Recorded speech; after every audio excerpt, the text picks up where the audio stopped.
Nanti kita lihat satu-satu garis-garis besar kayak gimana ya, tapi nggak akan detail banget, nggak apa-apa ya. Namanya juga kita latihan gitu ya. Inciting incident adalah penculikan Timun Mas. Nah, di sini kita bisa kasih latar-latar soal kenapa Timun Mas diculik, atau siapa sih Buto Ijo, siapa sih si nenek, gitu bisa kita kasih latar-latar sedikit itu. Nah, di sini gue ngebayanginnya bahwa di sini karena tidak seperti dongeng aslinya. Kalau di dongeng aslinya Timun berhasil dibekelin, di dongeng ini, di versi ini, versi remix ini, Timun nggak berhasil dikasih bekal. Bekal itu dikasih sama si nenek, tapi dia nggak berhasil make. Itu dia gagal cara make. Nah, si nenek itu belum sempat ngajarin, jadi dia ngajarin tuh sambil dikejar sama si raksasa, sama si Buto Ijo. Nah, efeknya adalah si Buto Ijo terluka gitu ya, karena dia dilawan oleh si nenek. Tapi si Buto Ijo berhasil ngalahin si nenek, berhasil bawa si Timun dan berhasil kabur ke Gumansari gitu. Timunnya mungkin pingsan atau gimana. Nah, dari setelah inciting incident ini, kemudian katakanlah Timun pingsan, dia ada di dalam karung, dibungkus, digotong sama Buto Ijo, terus ketika dia sudah sampai di Gumansari gitu ya, si Buto Ijo terpaksa harus istirahat karena kan dia luka-luka gitu, luka-luka parah gara-gara si nenek. Ketika dia istirahat itulah Timun tersadar dan menemukan cara untuk keluar gitu ya, untuk kabur. Nah, dia tersadar habis itu, terus dia kabur. Ketika dia kabur, misalnya gitu ya, ini mungkin terlalu detail, tapi kurang lebihnya adalah dia kabur dan dia berada di Gumansari gitu. Mungkin dia juga ngeliat di situ bahwa si raksasa untuk memulihkan dirinya tuh dia makan.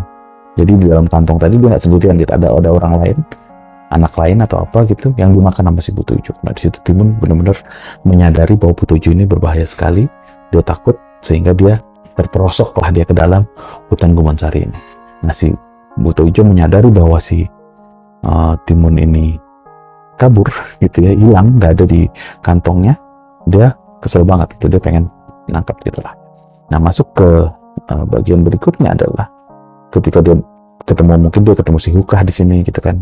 Dia ketemu si Hukah, kemudian Hukah memberi dia pengetahuan bahwa kamu ada di Gumansari kayak gitu. Kemudian ada si Terwelu yang bantuin si Timun segala macem. Ini gue nggak mau terlalu detail juga, sudah mulai liar imajinasinya, tapi kurang lebih kayak gitu. Nah, di sini juga dia nanti bakal ketemu sama si Kancil. Nah, si Kancil ini kemudian Timun memutuskan bahwa cara yang akan dia lakukan pertama kali adalah ngikutin si Kancil, karena si Kancil janji dia punya cara untuk melawan Buto Ijo gitu. Tapi dalam pikirannya Timun gitu, atau menurut Timun adalah, oh, Kancil punya cara untuk kabur dari sini gitu. Sebenarnya dua hal yang berbeda kan itu, tapi gitu. Nah, berikutnya adalah ketika si Timun ngikutin Kancil, walaupun si Terwelu ini keberatan, dia nggak mau gitu ya, tapi Terwelu tetap nemenin si Timun gitu, karena dia sudah di ini kan ya sama si mentornya tadi itu loh, yang pohon. Kalau lupa tokohnya ada di video yang sebelumnya, kurang lebih kayak gitu. Nah, setelah dia dibawa sama si Kancil, ngikutin si Kancil, ternyata Kancil bawa dia ke tempat untuk, jadinya Timun melihat itu sebagai sebuah jebakan. Loh, kenapa gue malah dibawa ke sini? Gue kan pengennya pergi dari Gumansari gitu. Nah, dia merasa dikhianati, si Kancil merasa Timun salah paham atau gimana. Di situ kemudian terjadi insiden yang menyebabkan salah satu makhluk yang diperangkap oleh si Kancil itu buaya gitu ya. Kita ambil dari dongeng Kancil dan buaya kan. Nah, si buaya ini lepas dan si Timun harus ngelawan si buaya gitu ya. Karena dia ngelawan buaya, mungkin di sini kita bisa kasih Terwelu mengorbankan diri untuk supaya Timun selamat. Nah, dalam kondisi dia yang sudah sangat payah gitu ya, karena dia harus ngelawan buaya, dia sedih karena Terwelunya mengorbankan diri kayak gitu segala macam, masuklah. Nah, itu adalah midpointnya. Midpointnya adalah ketika dia menyadari bahwa dia terperangkap dan dia berusaha untuk kabur. Nah, ketika dia sudah dalam keadaan capek bla bla bla, dia malah ketemu si kembar tadi, si Dedemit itu. Dedemit kembar itu, dia udah nggak sanggup melawan, dia ketangkep lah sama si Buto Ijo. Itu adalah plot point 2. All is lost-nya adalah kondisi ketika dia udah nggak punya ally, nggak punya Terwelu, dia ketangkep sama si Buto Ijo. All is lost. Nah, baru kita masuki fase berikutnya, yang fase menuju ke resolusi adalah dia menyadari bahwa semua itu hilang, dia dibawa ke tempatnya si buto hijau, dia mau dimakan, kemudian akalnya si timun muncul untuk jangan langsung makan gue gitu misalnya, gue punya caranya nih, kalau lu mau makan gue, sebenarnya kan si nenek kemarin kasih gue bekal supaya lu bisa makan gue dengan cara yang lebih enak gitu. Dibukalah bekal itu yang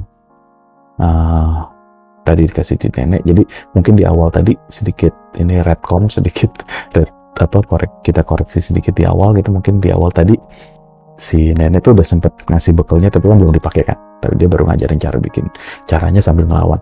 Nah, bekal yang dibawa sama si timun tuh mungkin sama si raksasa tuh diambil, dipisahin dari timun, kemudian misalkan ditaruh di lehernya gitu untuk supaya jauh lah gitu kan, supaya aman. Nah, disinilah kemudian si raksasa ngasihin bekalnya itu sama timun, dibuka, ditunjukin lah sama dia cara untuk bikin bumbu. Nah, bekalnya apa gitu kan? Bekalnya apa? Ini mungkin agak sedikit berbeda tapi ada kemiripannya sama dongeng aslinya. Bekalnya itu isinya adalah bahan-bahan untuk bikin rujak. Gitu. Jadi ada cabai, ada terasi, ada gula merah gitu ya, mungkin ada buah, terus ada tusuk gigi gitu ya untuk nyocok si rujaknya gitu. Apa aja gitu.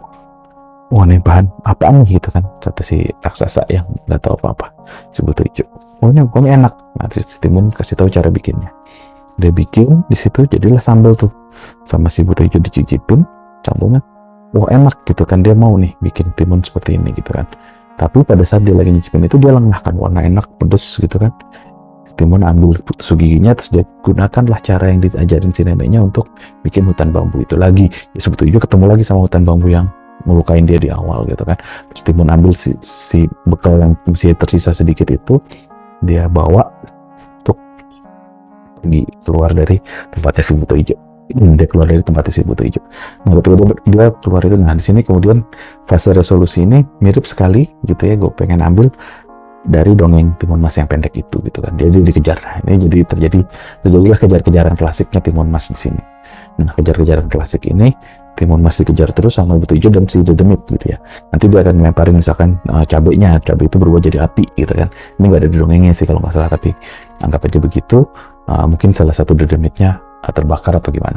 Kemudian dia lemparin terasinya itu jadi lumpur gitu kan. Jadi lumpur, jadi rawa-rawa berlumpur gitu. Si buto hijau susah ngelewatinnya. Mungkin dia ngorbanin si Dedemitnya dia satu lagi untuk bisa ngelewatin tuh, entah gimana caranya gitu ya. Itu detailnya gitu. Jadi kita garis besarnya dulu, udah semakin liar, semakin panjang gitu. Oke, terus nanti dia akan ketemu sama si Kancil lagi. Kenapa? Karena dia pengen nyelamatin Terwelu dong, gitu kan, temannya dia yang tadi dikorbankan gitu. Nah, ternyata masih ada, Terwelu masih ada, Kancilnya masih ada segala macam. Pada saat dia di situ, dia mau nyelamatin si Terwelu, si Kancil itu ya pokoknya boleh lah gitu nyelamatin atau gimana lah gitu. Pokoknya dia sedang menyelamatkan si Terwelu, si buto hijaunya muncul sehingga Kancilnya kesal karena Timun Mas mengkhianati dia gitu.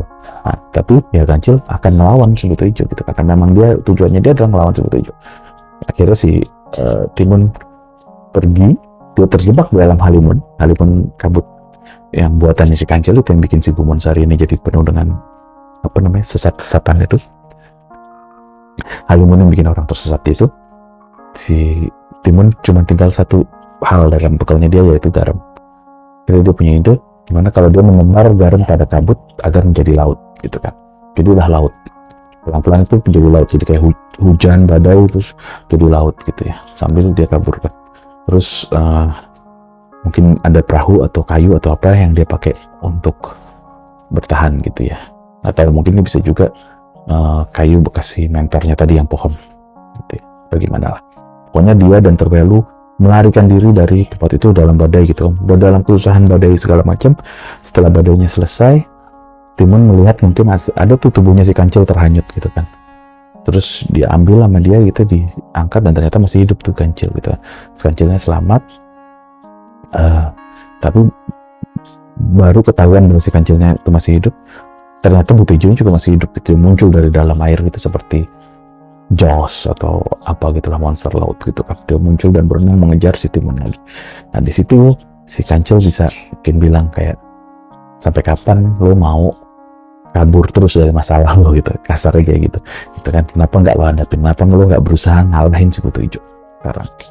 Terus Kancil mungkin ngasih senjatanya dia ke Timun, dan disinilah titik baliknya ketika Timun kemudian memutuskan untuk oke, gue harus ngelawan si Buto Ijo, kita sedang ngelawan si Buto Ijo gitu. Nah itu ujungnya, jadi ujungnya tuh dia akhirnya secara aktif dia ngelawan si Buto Ijo dengan kekuatannya dia, dan si Terwelu bantuin, si Kancil ngebantuin.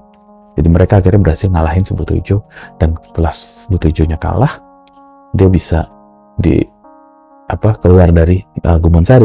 Kenapa dia bisa keluar? Karena kan memang si Kancil punya pintunya untuk keluar. Karena kan selama ini Kancil ngejebak-jebakin orang untuk masuk gitu ya. Kurang lebih tuh plotnya kayak gitu. Masih sangat kasar dan banyak bolongnya gitu ya.